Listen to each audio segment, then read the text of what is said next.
Hello everyone, मेरा नाम doctor Amit चक्रवर्ती है। मैं head and neck cancer specialist हूँ। इस वीडियो में एक इम्पॉर्टेंट टॉपिक हम डिस्कस करने वाले हैं, क्या ये थ्रोट कैंसर का ट्रीटमेंट कैसा करना चाहिए। बेसिकली थ्रोट कैंसर यानी गले में कैंसर जो है, इसका जो डायग्नोसिस है बायोप्सी पे होता है और इसका स्टेजिंग करने के लिए हमें सीटी स्कैन या पेट सीटी स्कैन करना पड़ता है। एक बार आपका डायग्नोसिस कंफर्म हो गया विथ स्टेजिंग, तो ये हमें पता करना बहुत इंपॉर्टेंट है कि वो कैंसर किधर है। जब वो वॉइस बॉक्स में है कैंसर, तो ये डिटरमाइन करना जरूरी है कि वो कौन से स्टेज में है। Because early stage of cancer like T1 T2 with no spread to the neck nodes, ये कैंसर हम 100% कीमो और रेडिएशन से ठीक कर सकते हैं। और कुछ पेशेंट्स है जो एकदम अर्ली पहुंचते हैं क्योंकि वो काफ़ी कॉन्शियस होते हैं, slightly change in voice, difficulty in solving, immediately वो डॉक्टर के पास पहुंच जाते हैं। उन पेशेंट्स में कीमोथेरेपी का भी जरूरत नहीं पड़ता है, सिर्फ डेफिनेटिव रेडिएशन मीन्स रेडिएशन जो 6 हफ्ते का होता है, treatment is more than sufficient for them to cure of cancer. लेकिन कुछ पेशेंट्स जो थोड़ा सा लेट स्टेज में आते हैं, T3, T4, N1, इन पेशेंट्स में सर्जरी का जरूरी है।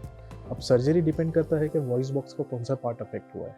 हमने कुछ पेशेंट्स देखा है जिसमें राइट साइड या left side of voice box affected है, जिसमें लीजन एब्सोल्युटली एक ही जगह पे, दूसरे कहीं पे नहीं है। उसमें हम हेमी लैरिंजेक्टोमी मीन्स नियर टोटल लैरिंजेक्टोमी करते हैं, जिसमें पेशेंट का एक बाजू का वोकल कॉर्ड निकाल दिया जाता है और दूसरे बाजू का वोकल कॉर्ड इंटैक्ट रखा जाता है। इस कारण तो पेशेंट अपने वोकल कॉर्ड से खुद बात कर सकता है उसे वॉइस रिहेबिलिटेशन करवाने के बाद। लेकिन कुछ पेशेंट्स ऐसे भी आते हैं जिनमें दोनों बाजू का वोकल कॉर्ड इन्वॉल्वमेंट है, दोनों साइड लीजन्स क्रॉस कर रहे हैं।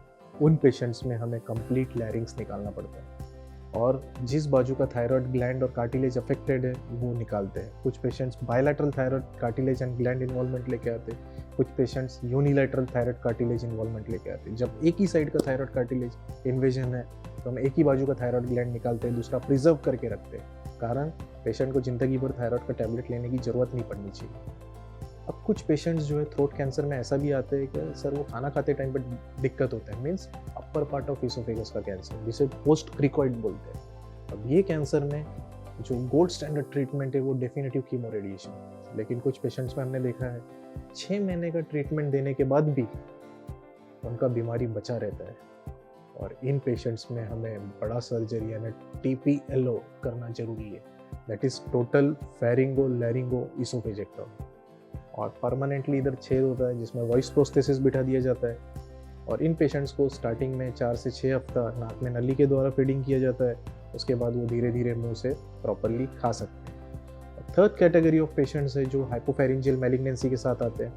ये जब अर्ली लीजन लेके आए तो अभी रिसेंट टेक्नोलॉजी के हिसाब से हम रोबोटिक टेक्निक से ये हाइपोफेरिंजियल कैंसर को निकाल सकते हैं। जब ये लेट पहुँचते हैं तो इनका फिर से ट्रीटमेंट कीमो रेडिएशन होता है और कीमो रेडिएशन के बाद जब बीमारी बच गया तो फिर से सिमिलर TPLO सर्जरी करना पड़ता है।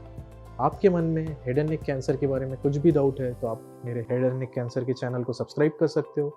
आप मेरे यूट्यूब चैनल पे जो भी डाउट है, स्क्रीन पे दिए गए नंबर पे आप उस पर व्हाट्सएप पे मैसेज कर सकते हो। विदिन 48 आवर्स आपको मैसेज का रिप्लाई डेफिनेटली मेरे टीम के पास से मिल जाएगा। Thank you very much.